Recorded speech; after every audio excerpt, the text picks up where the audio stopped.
Fala galera, começa agora mais um Infolab Responde, eu sou Gustavo Guzmão, estou aqui nos estúdios da Info com o Leonardo Veras. Tudo bem, gente? E Cadu Silva ali atrás das câmeras. Hoje, nossa pergunta de hoje, ela é especial, ela veio por e-mail do nosso querido Lucas Carvalho. Qual que é a função do megapixel? O que significa o megapixel e o que ele afeta na qualidade da imagem final? Sim. Bom, o pixel, na verdade, né? Megapixel seria 1 milhão de pixels. Mas enfim, a resolução de uma câmera, ela basicamente o que ela quer dizer? Quando você diz que uma câmera tem 16 megapixels, isso quer dizer que ela tem cerca de, nunca é um número certinho, cerca de 16 milhões de pontos de fotodetecção, de fotodiodos, ou seja, são pequenos componentes de silício que conseguem transformar um certo número de colisões de fótons em uma voltagem que é lida como uma informação digital.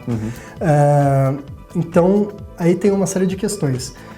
Tem um mito muito propagado é que você ter uma câmera com mais resolução, com mais megapixels é mais interessante. Não necessariamente. Isso depende também da densidade desses pixels, ou seja, da quantidade de pontos de detecção que você tem em relação à área do sensor, a área absoluta.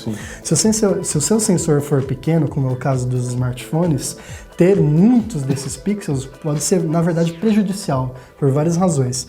Uma delas, difração que ocorre quando a luz atinge as microlentes no sensor. Porque a microlente é muito pequena, ela causa o efeito de difração que espalha o raio solar. Mas Léo, e simplificando isso, como é que fica? Bom, imagine que o sensor da sua câmera é uma coleção de baldes d'água, pequenos baldezinhos d'água. Esses são os pixels. E que a luz que chega são uma série de gotinhas, são os fótons, né? Quando você tem uma área limitada, ou seja, um sensor de mesmo tamanho, você vai variar o tamanho dos baldes para aumentar o número de pixels final, certo? Então, quando você põe muitos pixels numa área pequena, ou seja, muitos baldes numa área pequena, você vai ter que usar baldes bem pequenininhos. Eles vão poder captar uma quantidade de fótons, de gotas d'água, menor do que seria se você usasse uma resolução menor. Isso também é importante por quê? Porque a diferença entre um balde e outro, de quantidade de água, é o que dá, por exemplo, o contraste na imagem. Aqui um balde sem água e outro com muita água tem o contraste aqui que é muito escuro e outro é bem claro. Então você tem uma gama dinâmica maior. Então, se você diminui o tamanho dos baldes para ter mais deles, um número maior, você vai ter uma diferença entre os dois menor. Isso diminui a sua gama dinâmica. Simplificando, numa analogia bem básica, é assim que funciona.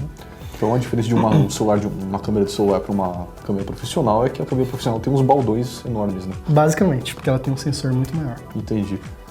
Bem, Lucas, espero que tenha respondido a sua pergunta. Eu sou Gustavo Guzmão, aqui ao meu lado Leonardo Veras, e na produção, Cadu Silva. O Infolab Responde fica por aqui. Até mais, gente.